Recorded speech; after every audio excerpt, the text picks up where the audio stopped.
All right, let's just jump right into it. For so many of us, personal finance can feel, well, pretty overwhelming. It can be a huge source of stress. But here's the thing, it really doesn't have to be.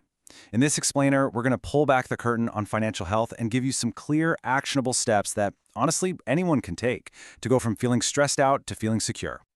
So just take a second and really think about that. Is it just some low-level hum in the background of your life, or is it something that's genuinely keeping you up at night? Because, your answer to that is a really, really important place to start. And look, if you do feel that pressure, I want to be crystal clear about something. You are absolutely not alone. Financial stress is an incredibly common experience. And just acknowledging that, well, that's the first step to actually doing something about it. So what's with the number 48? Well, this comes from a study looking at how ready people are for those unexpected costs in life. It shows that the average employee can only cover about 48% of a surprise medical bill with their savings and insurance. That massive gap, that's a huge driver of the stress we're talking about. Okay, so if we know the problem is stress, then what's the solution? What are we aiming for? It's this idea of financial well-being. And this isn't about being rich or having a mansion. It's about making a shift from a state of constant worry to one of real stability and security. The Consumer Financial Protection Bureau has this fantastic clear definition. And I want you to notice the three key parts here. First, meeting your obligations today. Second, feeling secure about tomorrow. And third, having the freedom to actually enjoy your life. It's all about balancing the now and the later.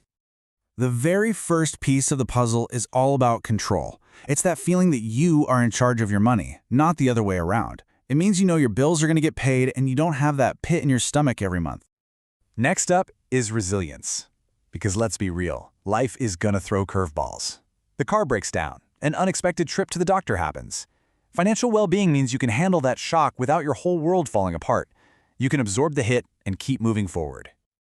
This one's all about looking ahead. It's about making progress. Whether your big goal is saving for a house, finally getting rid of those student loans, or building up a nice retirement fund, well-being is knowing you have a plan and you're actually making moves toward it.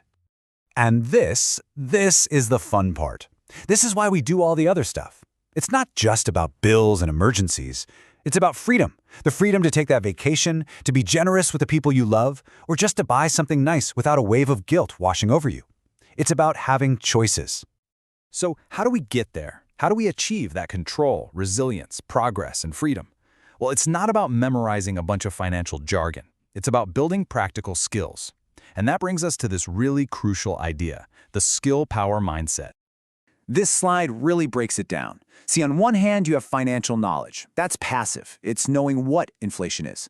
But financial skill, that's active. That's knowing how to find good information, figure out what it means for you, and, this is the most important part, actually doing something about it. And hey, don't just take my word for it. This quote from the Consumer Financial Protection Bureau hits the nail on the head. Literacy isn't just knowing stuff. It's about being able to use that knowledge. It's about capability. That's the game changer. Okay, enough with the what and the why. Let's get into the how. Let's open up the toolkit. We're going to look at two super powerful but really straightforward tools you can use to start building that financial skill right now. First up is a classic, a budgeting framework that has helped millions of people get a handle on their money. You might have heard of it before, but its real power is in its simplicity. It's the 50-30-20 rule. So here's how it works. You take your after-tax income and you split it up. About 50% goes to your absolute needs. We're talking rent or mortgage, utilities, groceries, that kind of stuff. Then 30% is for your wants, things like going out to eat, hobbies, entertainment. And finally, a really crucial 20% goes straight to savings and paying off debt. It's a guideline, not a prison, but it gives you a super clear target to aim for. All right. Tool number 2, let's talk about debt, because for so many people, this is the single biggest roadblock to feeling financially well. And the key isn't just randomly throwing money at it, it's about having a structured step-by-step plan.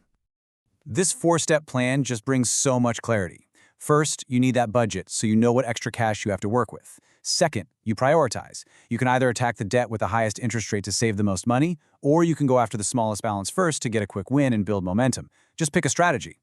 Then step 3, pay more than the minimum whenever you can to speed things up. And finally, try to stop digging the hole deeper while you're trying to climb out. A plan like this just makes the whole thing feel manageable instead of impossible. So right now, you might be thinking, okay, that all sounds great in theory, but does this stuff actually work in the real world? Well, let's take a look at some data from companies that actually help their employees with this stuff. Just look at these numbers. This comes from a case study with 1-800-CONTACTS. Before they started a wellness program, only 42% of their employees had a budget. But after just 5 weeks, that number shot up to 87%. That's more than double the number of people taking real control of their money. And here's another one, this time from Mountain America Credit Union. The number of employees with an emergency fund, remember that whole absorbing a financial shock thing, went from 61% all the way up to an incredible 98%. I mean, these aren't tiny little changes. These are genuinely life-altering improvements. So what's the bottom line here? It's this. When you give people the tools and the support to build their financial skills, their confidence just skyrockets. And that confidence leads to real, tangible actions, like making a budget, building an emergency fund, and tackling debt. It is absolute proof that progress is possible for anyone. And that really brings us to the end. This whole journey to financial well-being isn't about making one giant, terrifying leap.